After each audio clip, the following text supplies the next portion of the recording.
Good afternoon and welcome to this session, which has been titled very aptly as the role of women in shaping inclusively developed India at 100.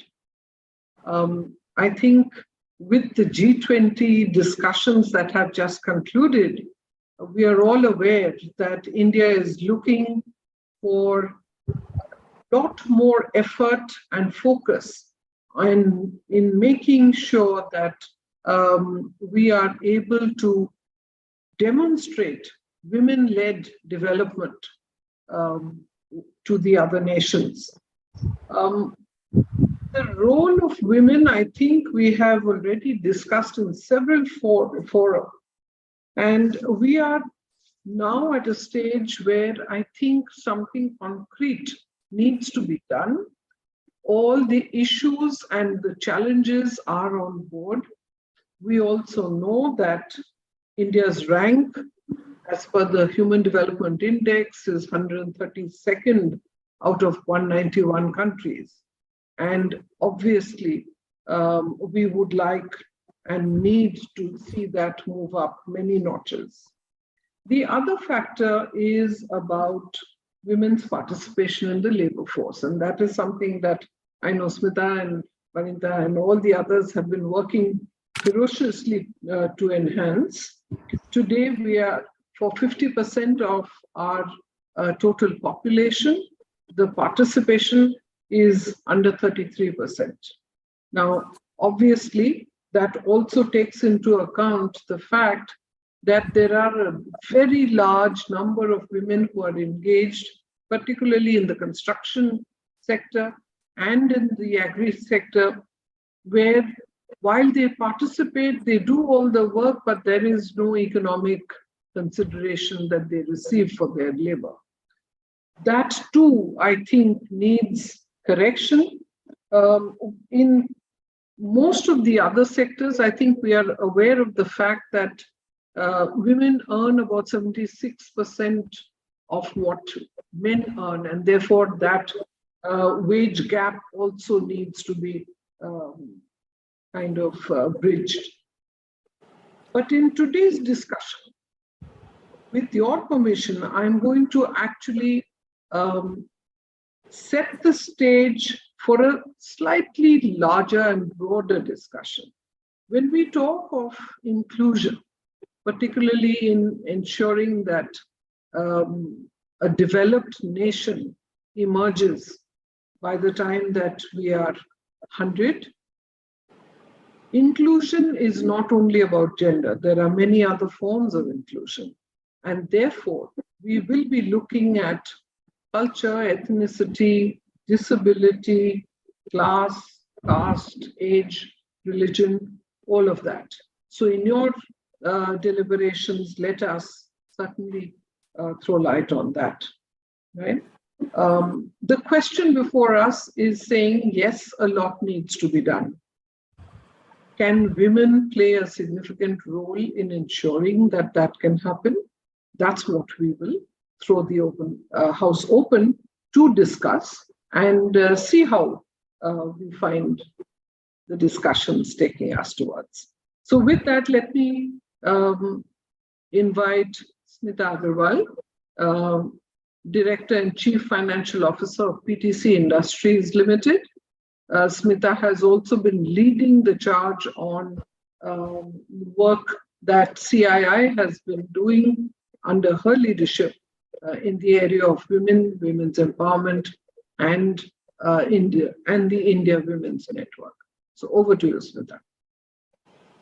Thank you so much, Rumchumji, and I must say that it's an absolute privilege to be here today in the company of such amazing panelists, and all the work that has been done by the people present here in towards not just, like you mentioned, building inclusivity and diversity for bringing more women into the workspace and being contributors towards our economic development, but also the larger picture of people who are perhaps physically challenged, people who are discriminated against or are not included in the workforce for various reasons due to their caste, their religion, or other reasons.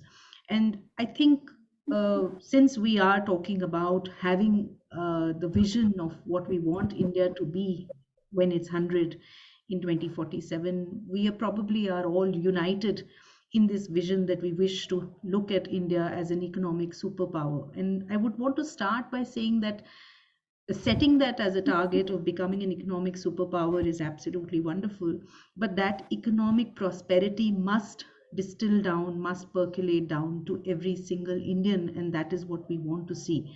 That growth, that progress, that benefit of being economically advanced should filter down to all Indians, and we should be able to see that. So people who are still living below the poverty line, people who do not have access to even clean water, sanitation facilities, all of this is something that we hope to see gone.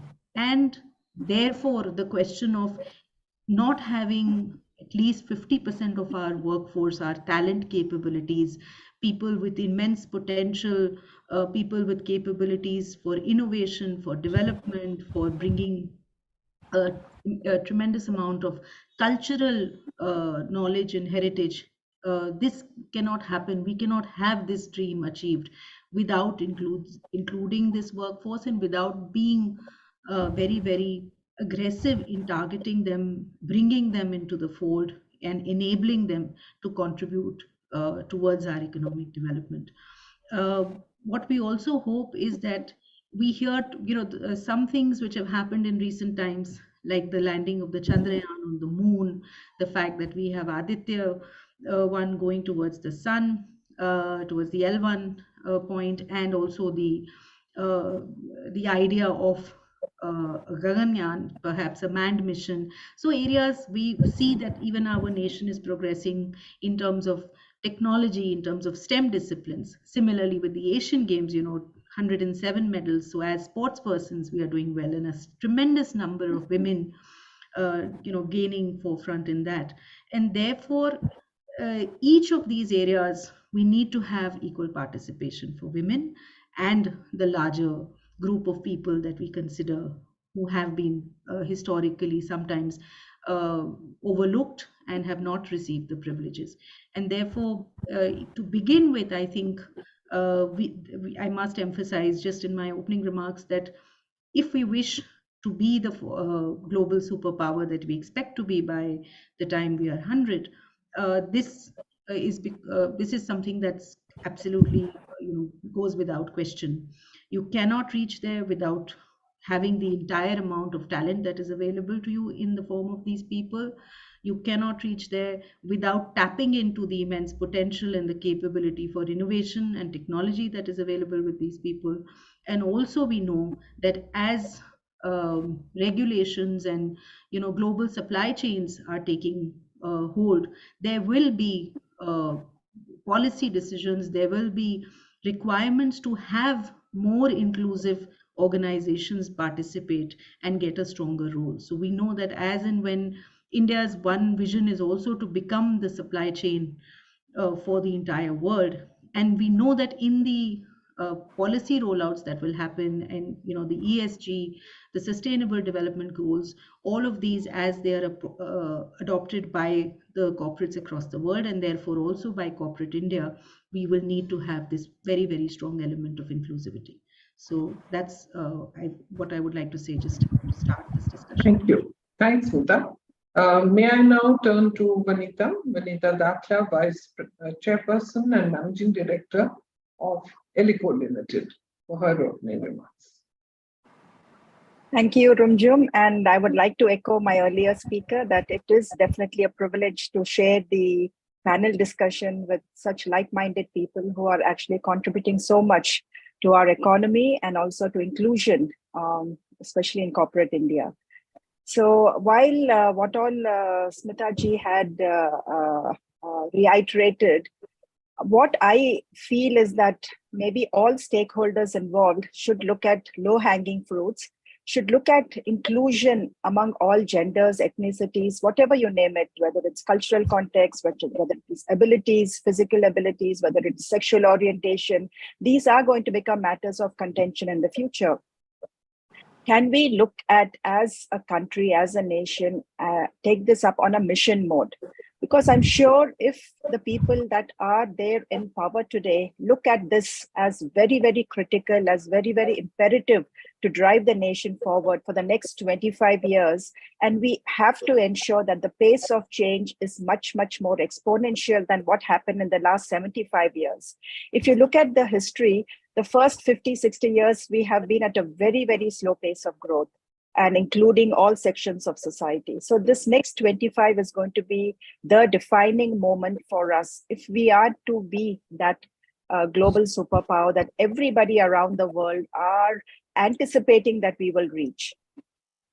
The second thing is, what are the low-hanging fruits that are available today? Yes, if you look at the UN Global Gender Parity Report, it looks like there is a lot of emphasis and a lot of work that has gone in getting our generation, younger generation, educated. In fact, I think we are doing extremely well on the parity front. We are doing almost equally good on the health and survival front for all our citizens. But where we are lacking is, one, political representation, and of course, economic empowerment. And these are two areas that I think we need to look at it in a mission mode and ensure that we do get across all sections of society into places where decisions are being made, into areas where policies are being formulated for the next 25 years, so that there is diversity in thought, there is diversity in perspective, and all sections of society, whether it is majority or the minority or the sections that have been overlooked in the past, will get a chance to benefit. So these are few areas that I feel that we, especially from corporate sector, will have to suggest, we will have to move, we will have to also act as role models and implement a lot of these things that we are suggesting other stakeholders to take part in. And I'm definitely hoping that with that collective efforts of the nation from all stakeholders involved, we will definitely see a shining and a brighter India in the next 25 years. And when we cross the 100th milestone of our independence. So I leave it at that place, and then I'll come back to the discussions during the course of it. Thank you, Vanita. Those were lovely points made. Let me now turn to Nabila Mishra, renowned sustainable fashion designer. We'd love to hear your views, Nabila. While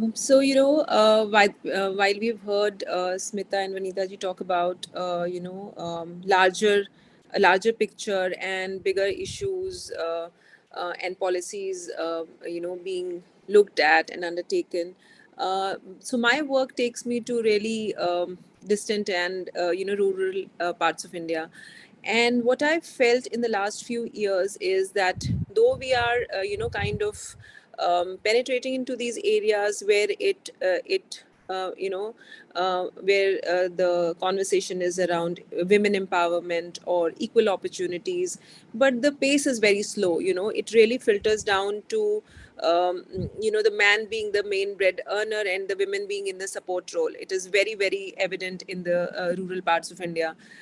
Even though my work, especially my work, which is in the craft and textile sector, women might be actually a stronger and a bigger hand in trying to create that product, but their say and their participation and acknowledgement of their participation is minimal. So I feel, and also when we know that textiles is after agriculture one of the biggest areas where we have rural employment right now. So there is a huge opportunity here where we already have a large number of women participating in these areas to be able to, penetrate and get them that recognition and empower them, as Vanita ji just said, the role of decision making or being able to influence the policy in a certain manner. Representation itself at block levels, at the levels of the self-help groups which are formed in these areas. I think that voice itself might give us a strong representation from the rural parts of India.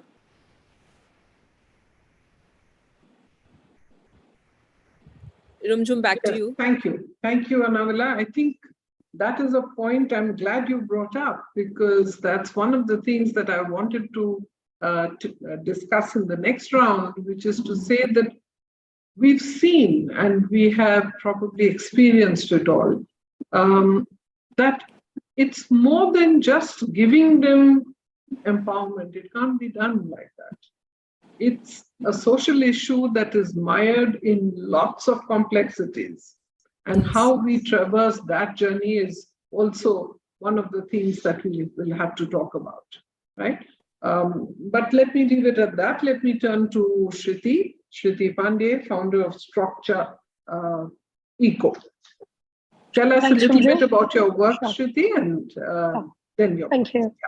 Yeah, so I'm founder of Structure Eco, which is India's first carbon negative building material company. So we're working in the construction real estate space. And as we've already discussing, construction is one of the most, male dominated industry, but is actually the industry that employs the most number of women, but that is all blue collar and unskilled, women. One of the data that I was recently reading said that about 432 million women in India are in the workforce, but 94% of them are unorganized. And I'm sure that a big chunk of that unorganized is contributing to construction. As Anavila said, it's when it comes to empowerment, I think it's about agency.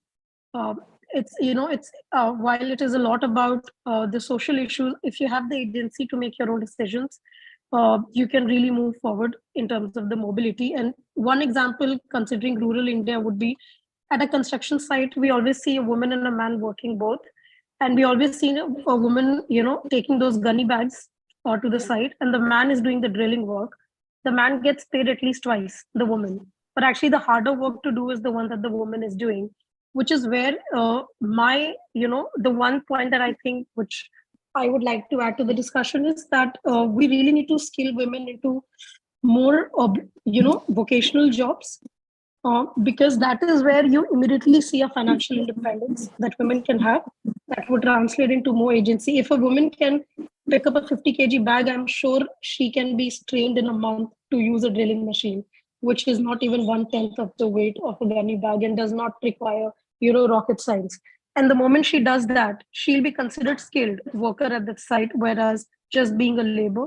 So I think we really need to, as Anavila was also mentioning about textile sector, where so many women get employed, the more we make sure that we give them hard skills that move them upward in the employment pyramid, can really help make a difference and add more to the women contributing, not just to the economic development of the country, but in general, sort of shaping the country where it's going. And that brings me to one more thing that I would really like to see happening in next 25 years, is that fortunately, unfortunately, often a woman agency gets limited because of what's happening in the family, what's happening with the kids with her, which means that at the government level, where we can have a more different discussion, how much can the free market and businesses contribute, but somewhere a certain level of health and education support has to be there, so that a lot of these 469 million women who are already working could contribute in a more structured manner for longer hours, but more efficiently,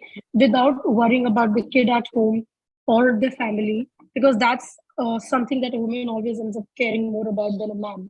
So I think if we can make progress in both of these spaces, that would really make a difference. Yes. To the women already contributing, as I said, in terms of number, just that really trickling down to their financial mobility and independence. Right. No, as I said, those social issues are far, and we have lots to discuss and sort out over there. And, it has been, we've worked for years on this issue, as Smita will tell you, Vanita has also done that. These things take time. You can't change social modes and social, ways of thing. But we are beginning to see change. We are definitely beginning to see change. And I believe that it takes us one generation to actually bridge that gap. So I'm hopeful still, and I know that we will certainly make great progress. So let me come around to, I think, your opening remarks from all the four panelists has given us the direction in which, okay, let me come, Vanita, you wanted to say something before I... Yeah, just wanted to add a few more points to what Sure. Shruti had actually said. So while there is the pressing need that a lot of the childcare or the elder care falls onto the women, because biologically centuries she's been conditioned and societies have been conditioned, I think for the next generation this is an area for opportunity for disruption. And while government can step in and help out, maybe create centers for such issues to be addressed, I think private sector, younger generation startups can also enter the space. And this is not an issue that is only relevant to our country, but across the countries, across the nations. Elder care and child care are certain areas that one needs to invest in, that private sector and government needs to invest in, to enable all its citizens to be very, very fruitful. I echo what you're saying, and I'd go one step forward to say I think it is each one of us is responsible to make sure that in our own homes we bring about that change, and that is how we will actually see things changing in society, right? All of that will need to happen. But as they say, if each of us can light the lamp for at least those around us, we will make a far more rapid progress in that area, right? Okay, so let me go back to our panelists, and one by one, I just wanted to focus on the work that you're doing. And therefore, my first question really is to you, Smita. Now, I know that you've dealt with the whole thing at CII, saying how can industry really look at bringing about change, talking to all its member companies, etc. But what do we need to do? It's probably both a question of getting more women into the workforce and then making sure that they are moving steadily within that workforce and minimize that attrition there.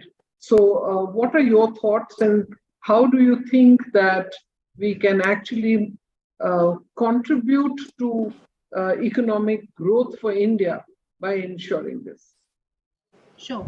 So, as you mentioned, CII has been extremely actively involved, both through the Indian Women Network and through the entire industry base that CII works with. And of course, it has equal opportunity to work with the government and to, ally with them in the programs that they initiate and the work that they do and the policies that they create.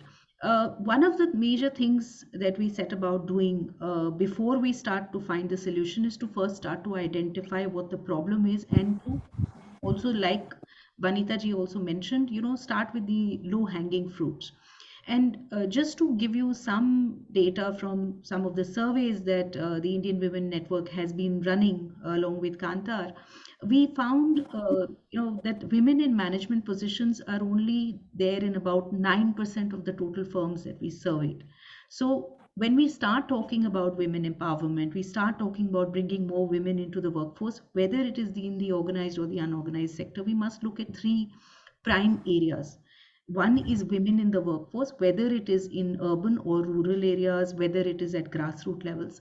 The second is to look at the opportunity of women to become, more and more women to become entrepreneurs. And that in themselves creates, a bigger growing ecosystem of women.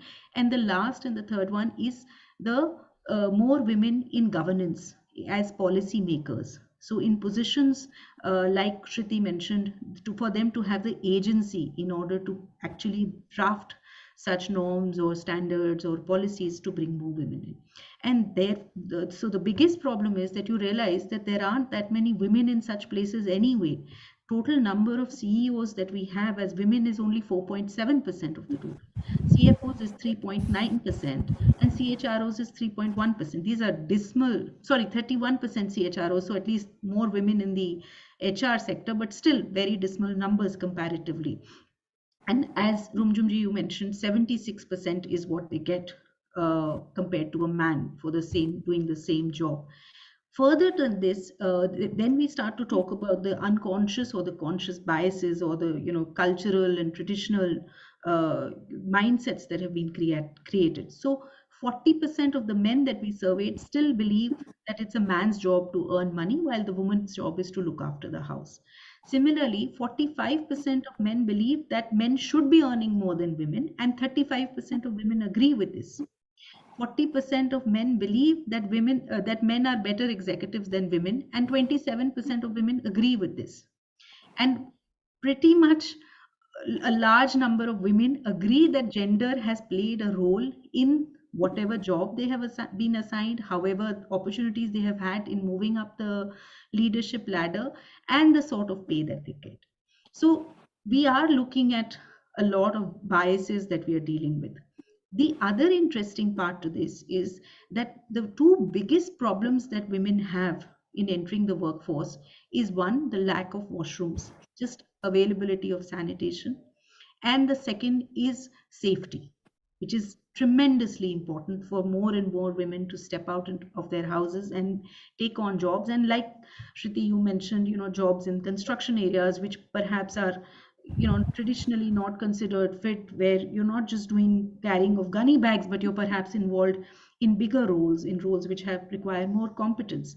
And therefore, if we were to address it in this manner, the steps that we must initiate is, one, we need to have this infrastructure. We need to have very strong laws, governance, and actual practices which ensure the safety of women. Two of these things, I think we can say safely that there have been steps of progress made, but whether they are enough and whether they've actually started to yield the results is something that I think the panel must discuss, and we could find ways to enable this.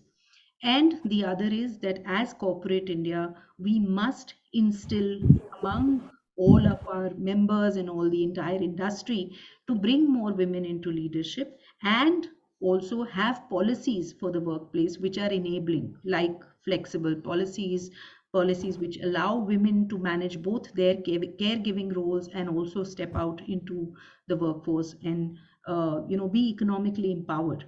The outcome of this, and that's the third part that I want to talk about, is when this starts to happen, women start to become financially more independent. They start to have the power to take decisions. They start to be able to even own assets, for example.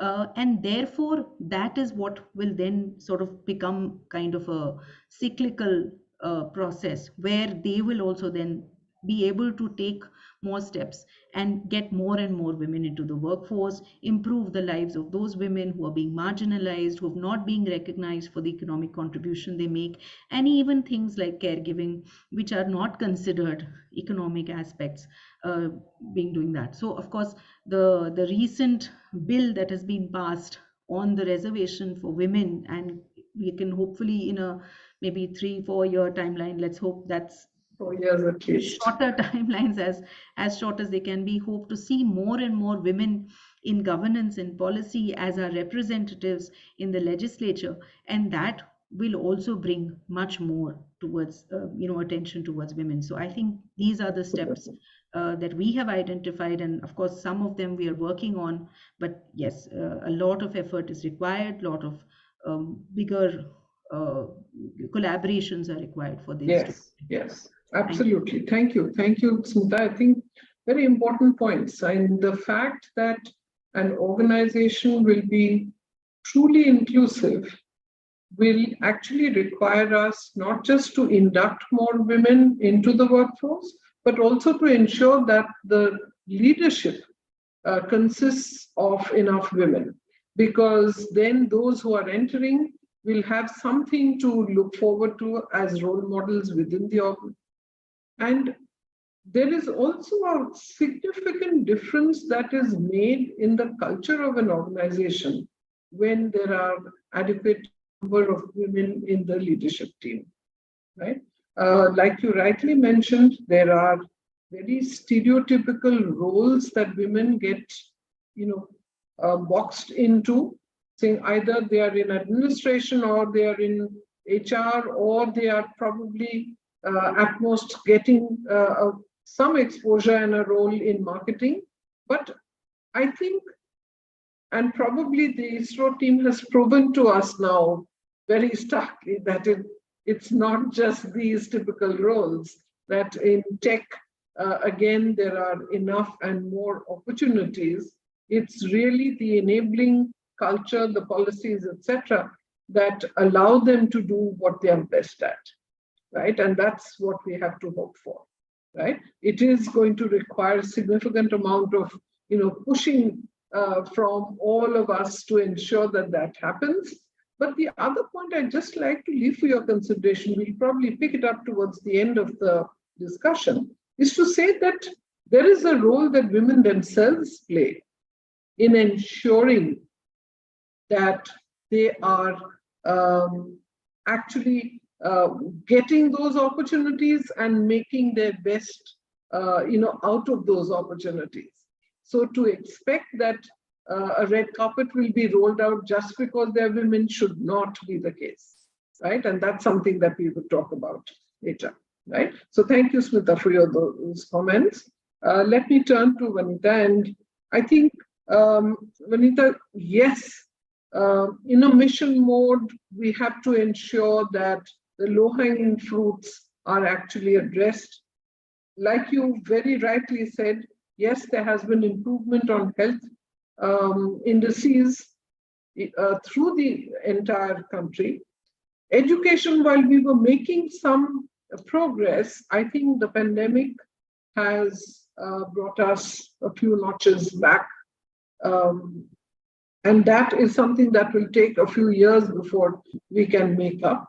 But on the other front of higher education, I think very rightly said that we are making good progress. More and more women can be seen in some of those higher education, STEM subjects, etc. So technical progress is definitely there. But I'm saying, I'm going to pose this question to you more for understanding what you feel in your assessment would be the few key things where we can create a level playing field, that it's not just in those areas which are known to be, where the women have, we've probably by now already spoken about some of those things in CII, at least, where we've seen that even during the pandemic, we were seeing the progress made by many of our member organizations, right? And the advancements made. So what is it that we should be focusing on so that women can actually contribute equally in lending their shoulder to the wheel and ensuring that India becomes a developed country that we're all proud of? Sure, Rumjum. In fact, I'll just give you a small example of what we've been doing here in Southern region for CII. If you notice, most of the conferences, most of the events that happen and where they bring in speakers, it's usually 99.9% men. This is, I think, unconsciously it happens because your network, and your network comprises of men, and you know them. So by word of mouth, pull them in and ask them to be a speaker in these conferences. So I've been very, very vocal in most of the CII meetings that at every conference, in every panel, why don't we then put in some effort and get one lady speaker? The normal response from the people who are actually organizing is, oh, it's difficult, or we don't know, or things on that front. But here I would like to admit that there are women, but you need to dig in deeper. So that extra effort is what is missing from, I think, the current powers. And I think as women leaders, we bring that extra effort. to the table, and we will ensure that there is a little bit of diversity in these forums. Now, coming back to your question as to what is it that we can do, we need male allies, we need male champions, people who actually understand that bringing more diversity in every field will definitely improve the situation. As rightly pointed out, if you look at all the missions that have happened so far at ISRO, at any of the topmost scientific research institutions in the country, there are a good number of women that are leading the way, that they are contributing to scientific advancements, to technological advancements. But what is missing is the visibility. And that is where I think maybe corporate sector, maybe government, maybe media will have to ensure that they bring more role models into the limelight, create more visibility for these people so that there is an aspiration from the next generation to get into these roles. Just recently, I had the opportunity of having a discussion with the Honorable Governor of our state, and she is a lady. And apparently she was narrating a story to us that when she was in one of the airports in northern India state, a group of people just passed by her, and there was a young girl there. And the mother apparently told this young girl that, hey, that's the governor of so-and-so state. And then this young girl says, I don't think she can be the governor because I understand that only old men with white hair can be governors. So this is a young girl who's already, her mindset has changed. How do we change stereotypes? How do we change mindsets?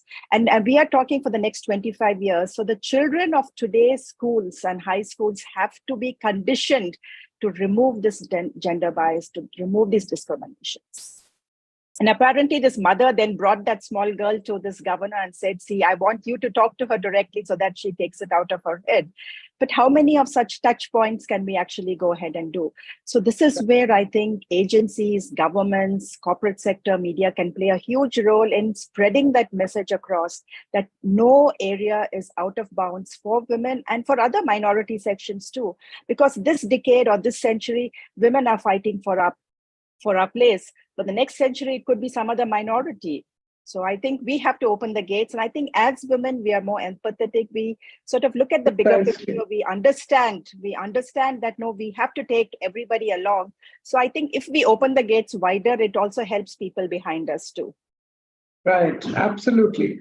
In fact, that's the reason why I opened the discussion to include saying when we talk inclusivity, it's not just gender. But I will say that I think women, given their innate abilities to be more empathetic and take everyone along, as you said, dealing with those issues of discrimination, right? I think women will do a better job. And therefore, their role in making sure that inclusivity is here to stay is being used not just by tokenism, but actually well thought through and in the letter and spirit in which it is certainly something that we can do, right? So thank you for those comments. Let me turn to Anabila.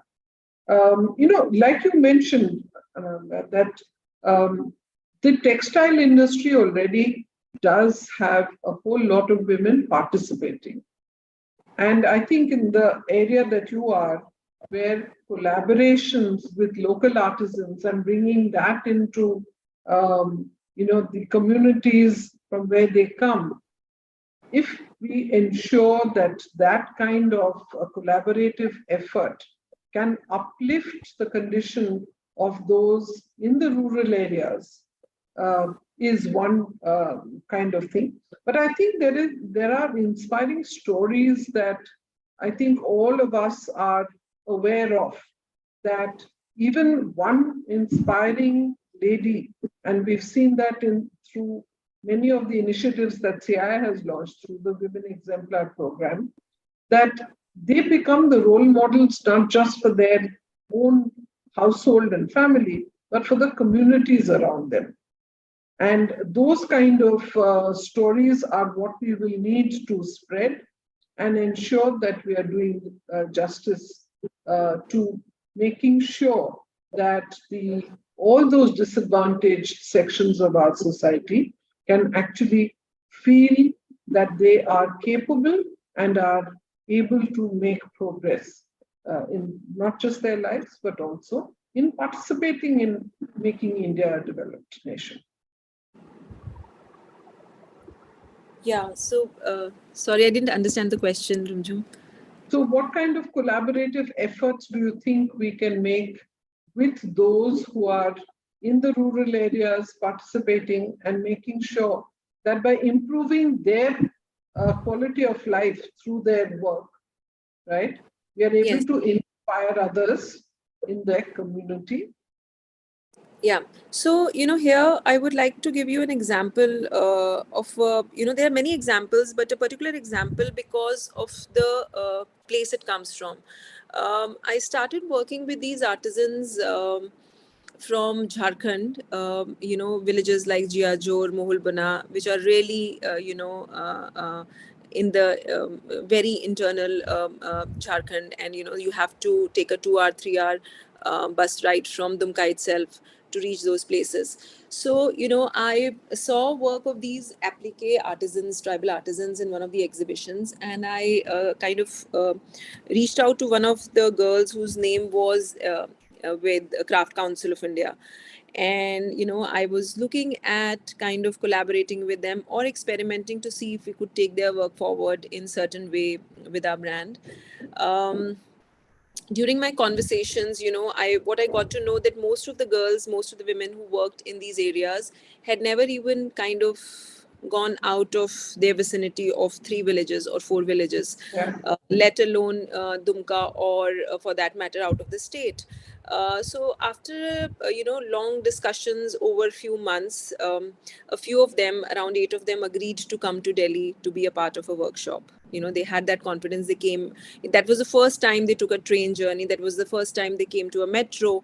Once they were here, we went for a lot of kind of inspiration. It took them to museums, bazaars, stores, to show them, what the modern India looked like, which they've never seen in their lives. And of course, when we went to malls, escalators, elevators, they were, new experience for them altogether. Now having and then when I started, and we did our workshop, it was really fruitful what we created in that collaboration, through their narrative style, which was their skill over a long time of period, which they developed, to what we kind of contemporarized it. It was a success, and ever since we've been working together.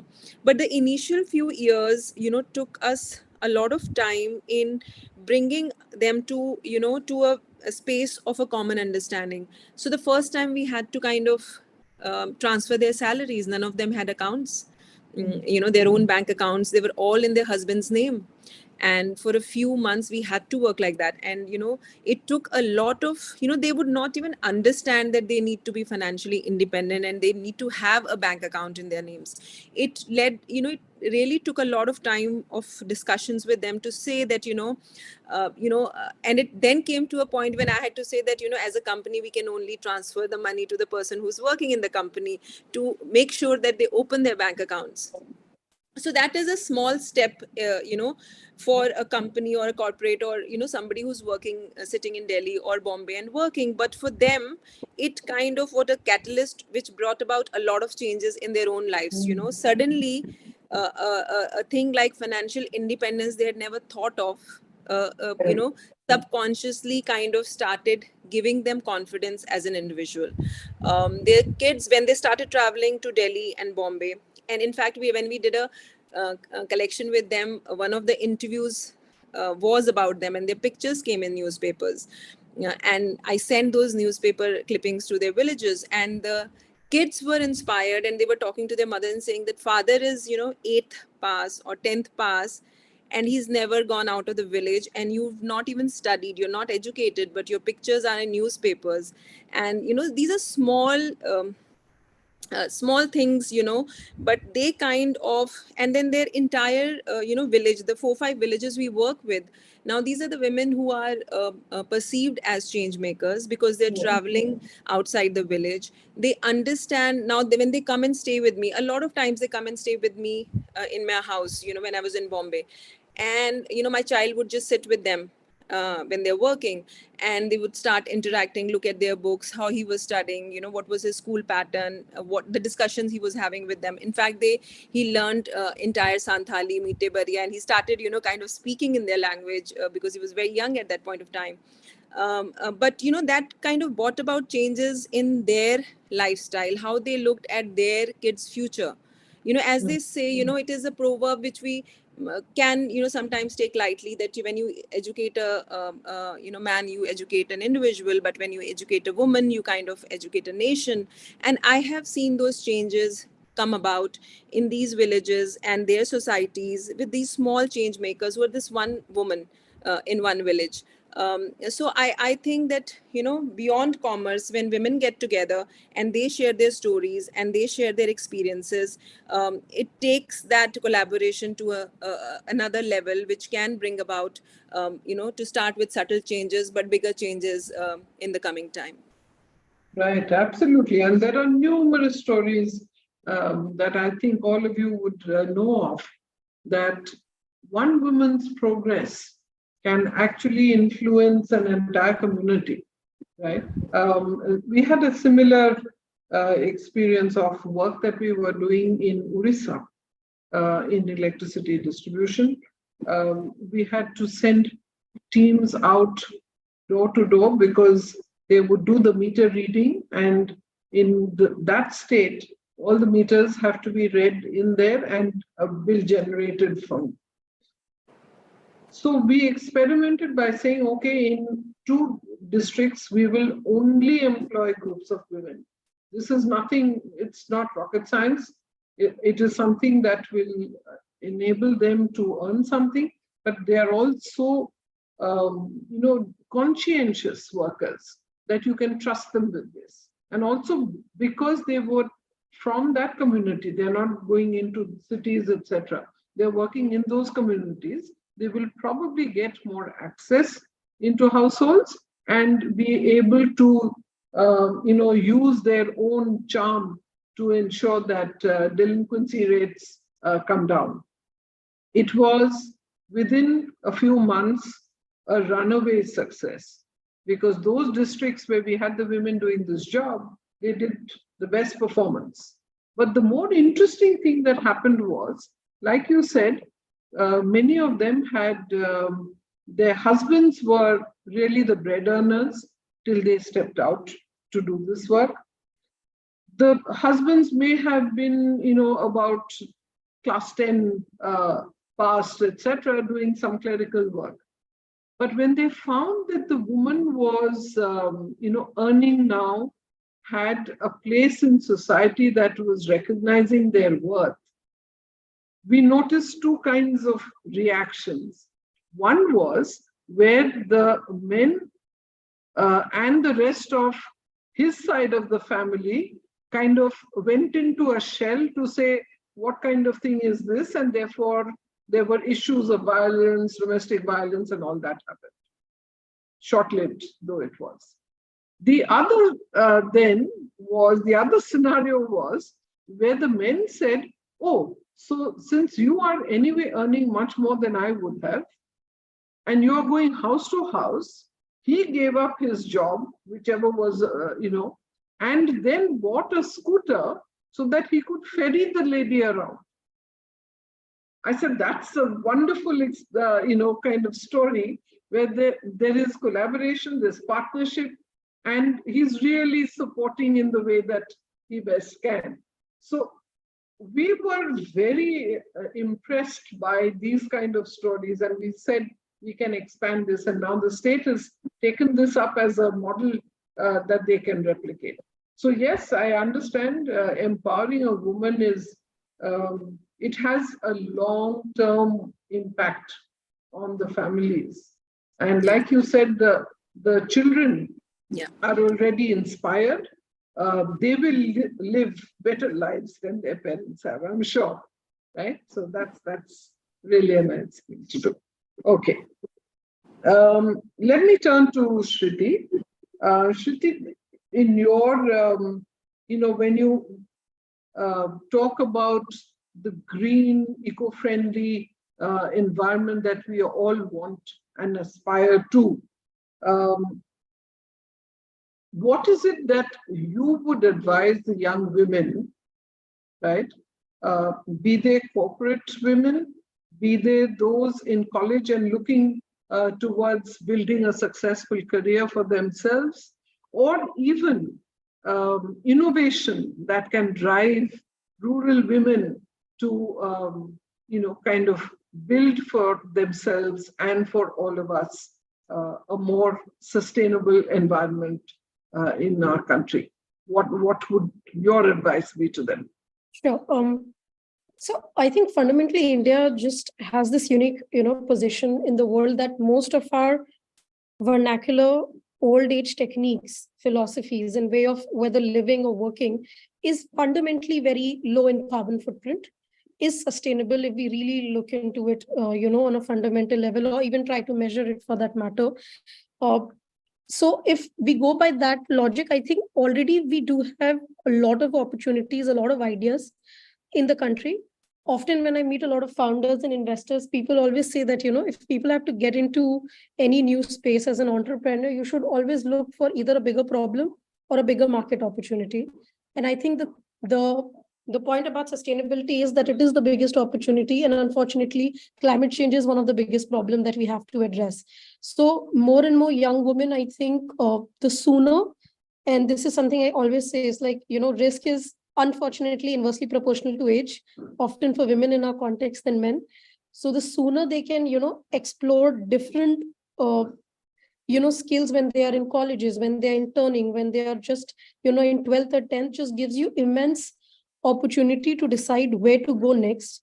And then when it comes to which, sector or spaces they should look at, I think whichever industry by default either employs a lot of people, like fashion, textile, construction, or industry by default that is extremely high in terms of skills, like deep tech, like science, STEM courses, are industries where there is a lot of big problems to address. And trying to address or be part of one of these industries and try to piggy bank on the new trends that are coming up, like when it comes to, transportation, it's about EV, or, it's about more low carbon footprint clothing, or fibers from which shoes and clothes can be made. If we could, find more ways to get women interested in, I don't know what's the right word, but I would say less glamorous, but more hard sciences, I think that is where, that change would happen.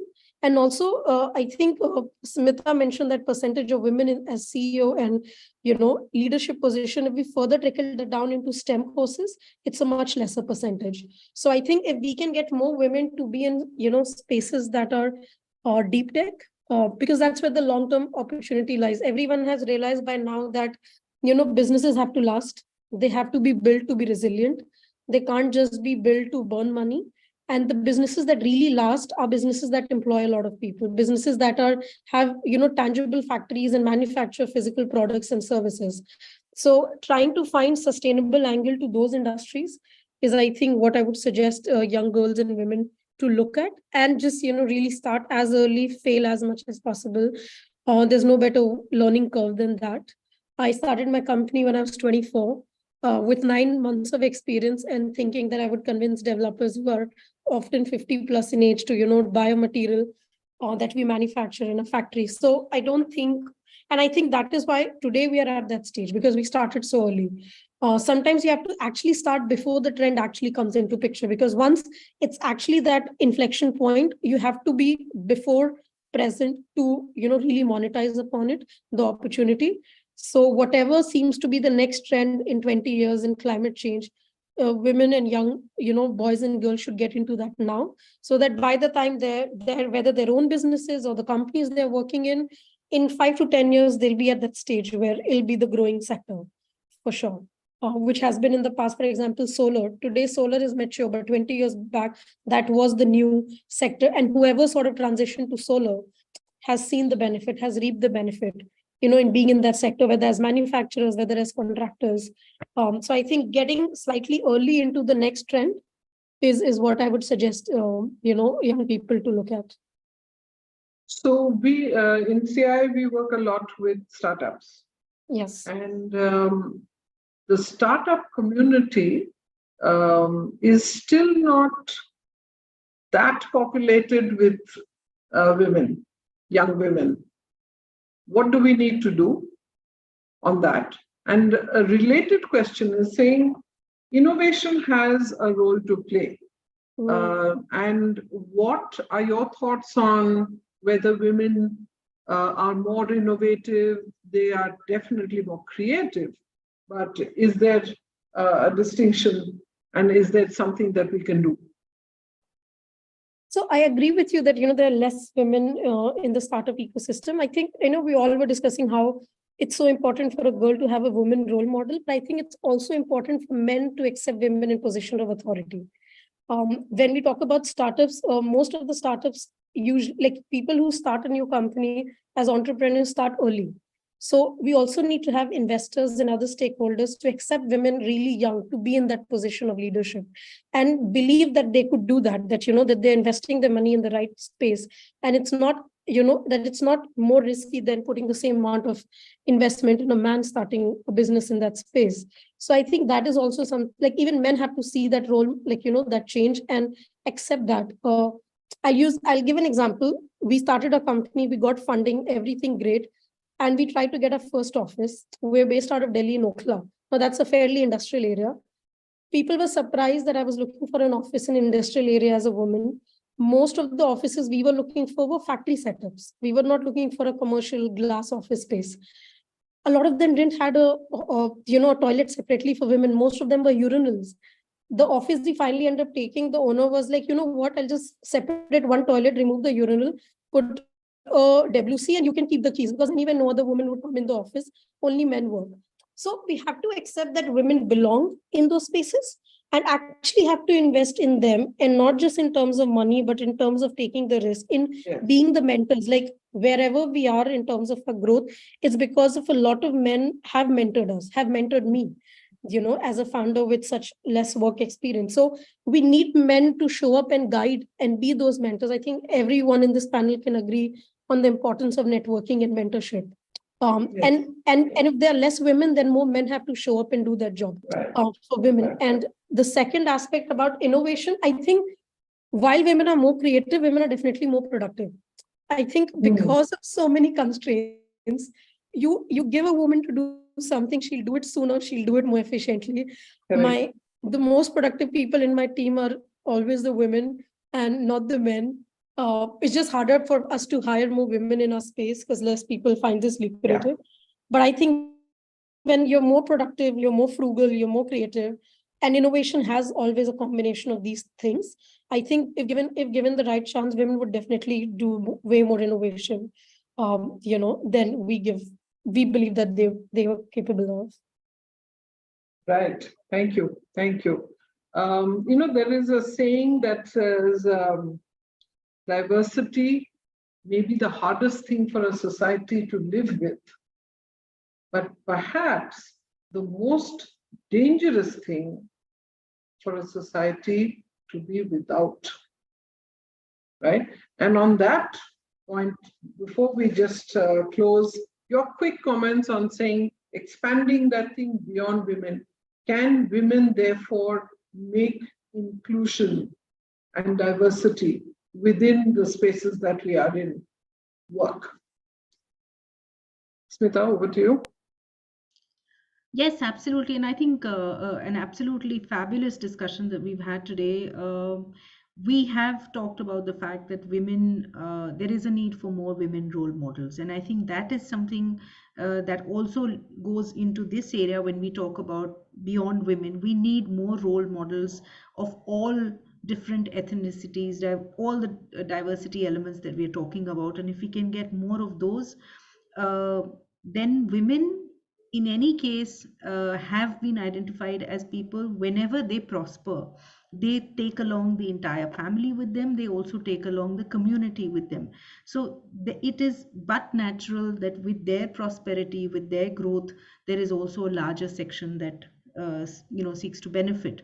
While you were talking about innovation, I was just thinking that yes, there is a challenge in women's innovation being identified, but we know how innovative women are at every step of the way. This entire country, if you go down, deep down into the heartlands, you see them doing this kind of innovation every day, whether it is innovation in the form of finance, or it is innovation in the form of working with limited resources, working with limited time, and then also being able to achieve things.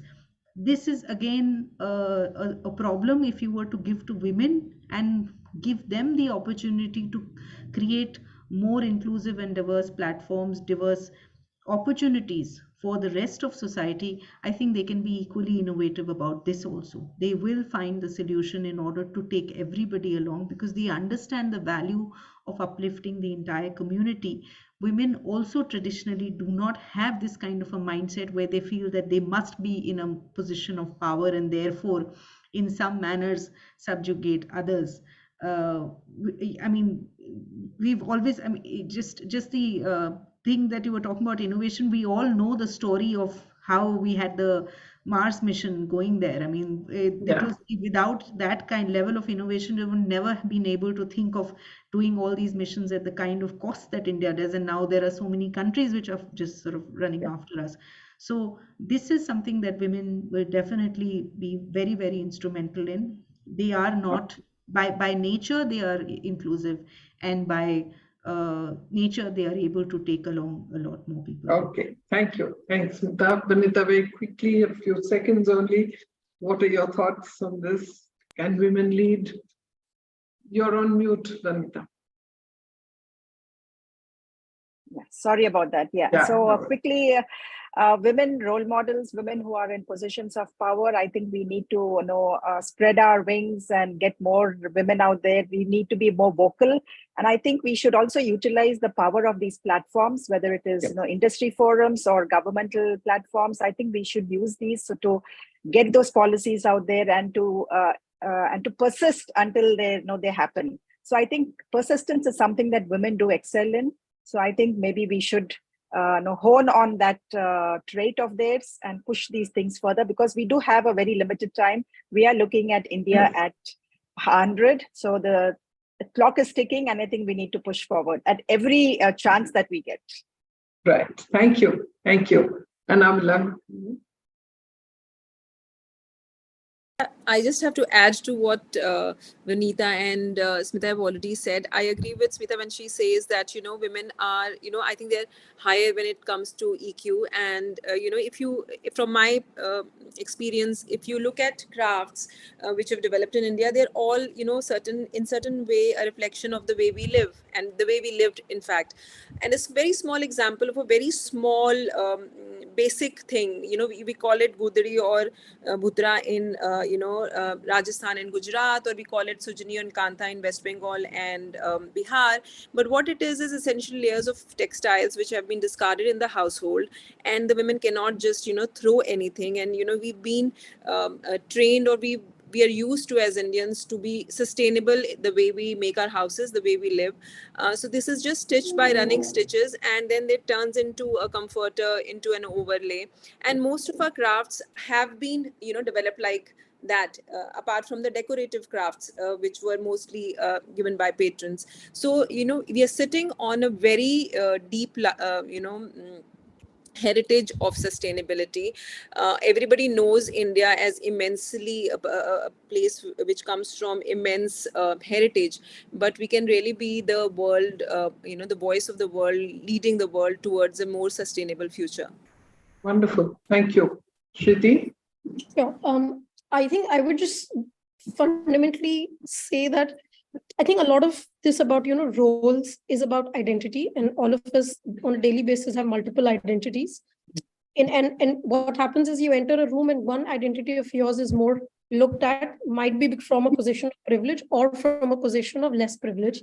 So I think the beauty of making sure that women you know, do end up leading India in making it more inclusive. I think it's so imperative because that identity of ours, because in a lot of spaces is not from a place of privilege. When you do end up being in a position of privilege, I do believe that most of us would operate from a place, as you know, Smita said, to make sure that others who might have a different identity that is, you know, not in a privileged position or oppressed also gets access. So I think women would definitely make better leadership, you know, decisions and strategies and policies to make sure that more people of other identities are inclusive and Right.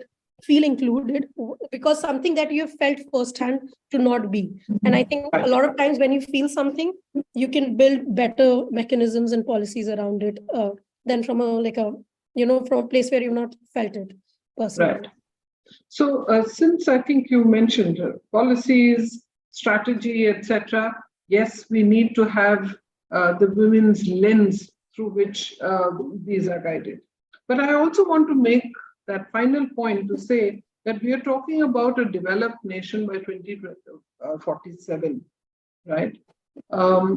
It's not that India doesn't have enough good policies. Our problem has always been in the implementation, right? And I think there we need to consciously place more women, because their ability to implement with taking, the attention to detail, making sure that they're taking everybody along, and that persistence is what will actually allow us to bring to fruition good policies that already exist. And if that happens, we will find a change taking root in our nation, right? So with those words, let me bring this session to a close. It's been wonderful talking to all of you. Great points made. And I hope, yes, Anabila, you want to come in just No, before. I was just wanting to talk about what Srishti was saying.